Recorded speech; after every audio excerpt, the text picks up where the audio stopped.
ਹਾਈਡਰੈਂਟ ਇੱਥੇ ਉੱਥੇ ਰੁਕਣੀ ਨਹੀਂ ਗੱਡੀ, ਇੱਥੇ ਰੁਕੋ ਨਾ ਕਿਸੇ ਦਾ ਡਰਾਈਵੇ ਬਲੌਕ ਕਰਨਾ ਤੇ ਨਾ ਹੀ ਮਤਲਬ ਫਾਇਰ ਹਾਈਡਰੈਂਟ ਦੀ ਗੱਡੀ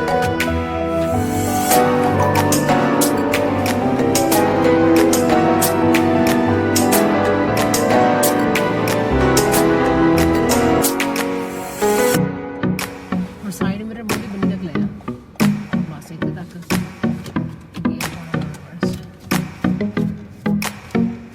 ਫਿਰ ਆਲਾ ਦੋਲਾ ਦਿਖ ਪਾਇਦਾ ਇੱਕ ਵਾਰੀ ਰੋਮਾਂਟਿਕ ਪਿੱਛੇ ਵੀ ਧਿਆਨ ਦੇਈਦਾ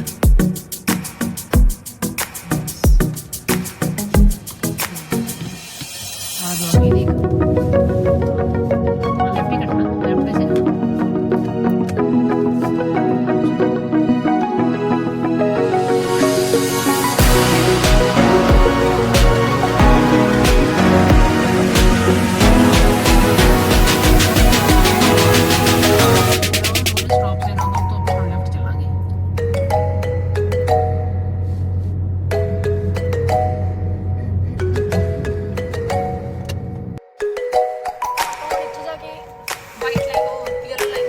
ਉੱਪਰ ਦੀ ਮੋੜਨੀ ਹਾਂ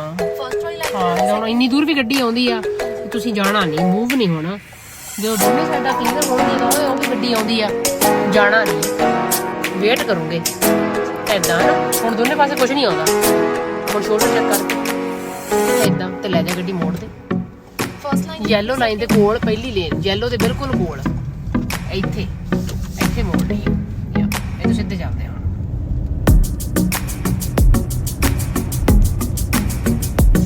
ਕਿੰਨੀ ਸਪੀਡ ਇੱਥੇ ਹੁਣ ਇੱਥੇ 50 ਸੀ ਨਾ ਉਹ ਅਗਲਾ ਸਾਈਨ ਦੱਸ ਰਿਹਾ ਸੀਗਾ ਵੀ ਅੱਗੇ 40 ਆ ਰਹੀ ਆ ਪਰ ਆ ਹੁਣ 40 ਦੇ ਉੱਤੇ ਲਾਈਟਾਂ ਫਲੈਸ਼ ਨਹੀਂ ਹੋ ਰਹੀਆਂ ਇਹਦਾ ਮਤਲਬ ਫਿਰ ਗੱਡੀ ਆਪਾਂ 50 ਦੀ ਰੱਖਾਂਗੇ ਤੁਹਾਡੀ ਕਿਤੇ ਦੀ ਆ ਰਹੀ ਹੈ 40 60 ਜਾਂਦੀ ਹੈ ਹੌਲੀ ਕਰਕੇ ਨਾ ਯਾ ਪਿੱਛੇ ਨੂੰ ਅੱਗੇ ਨੂੰ ਪਿੱਛੇ ਆ ਜਿਹੜੀ ਨਾਲ ਹੁਣ ਲਾਈਟਾਂ ਜਾ ਰਹੀਆਂ ਨੇ ਇਹ ਇੱਕ ਇੱਕ ਸਾਈਕਲ ਲੇਨ ਦੇ ਵਿੱਚ ਇੱਕ ਸਪੇਸ ਛੱਡਿਆ ਇਹਨਾਂ ਨੇ ਤਾਂ ਗੱਡੀ ਕੱਢੀ ਨਹੀਂ ਕਦੇ ਲੈ ਕੇ ਜਾਣੀ ਹੁਣ ਰੈਡ ਲਾਈਟ ਹੋ ਗਈ ਵਾਈਟ ਲਾਈਨ ਦੇ ਪਿੱਛੇ ਰੁਕੀਦਾ ਜਿੱਥੇ ਰੁਕੇ ਆ ਮਤਲਬ ਪਰਫੈਕਟ ਆ ਹੁਣ ਇਸ ਟਾਈਮ ਯਾ ਹੁਣ ਇਸ ਟਾਈਮ ਮੈਨੂੰ ਆਪਣਾ ਜਿਹੜਾ ਸਾਈਡ ਮਿਰਰ ਹੈ ਜਿਹੜੀ ਥਿਕ ਲਾਈਨ ਉਹ ਤੋਂ ਮੰਗਦੀ ਸੀ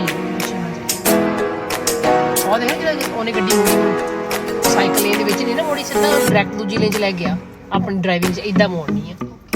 ਸਾਈਕਲ ਲੇਨ ਹੋਵੇ ਤਾਂ ਉਹਦੇ ਵਿੱਚ ਲੈ ਕੇ ਨਹੀਂ ਜਾਣਾ ਚਲਿਏ ਆਲਾ ਦੁਆਲਾ ਦੇਖ ਕੇ ਇੱਦਾਂ ਲੈ ਜਾਣੀ ਗੱਡੀ ਇੱਥੋਂ ਆਪਾਂ ਸਟ੍ਰੇਟ ਚੱਲਦੇ ਹਾਂ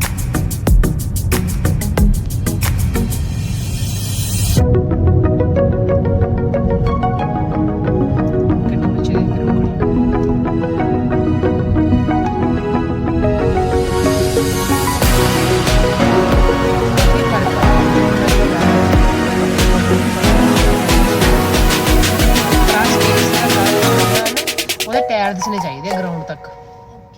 ਘੱਟ ਆ ਹੋਰ ਘਟਾਤਾ ਨਹੀਂ ਰਿਵਰਸ ਬਾਈ ਲਾ ਕਰਨੀ ਚਾਹੀਦੀ ਪਿੱਛੇ ਵੀ ਗੱਡੀ ਆ ਰਾਈਟ ਸੋ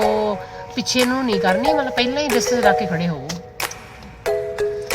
ਹੁਣ ਦੇਖਦੇ ਰਹਿਣਾ ਚਾਹੀਦਾ ਆਲਾ ਦੁਆਲਾ ਜਦੋਂ ਮੁੰਡਾ ਖੜਾ ਪਰ ਚੱਲ ਹੁਣ ਸਾਡਾ ਲੈਣਾ ਦੇਣਾ ਤਾਂ ਕੋਈ ਨਹੀਂ ਫਿਰ ਵੀ ਪਿਕਚਰ ਰੱਖਣੀ ਚਾਹੀਦੀ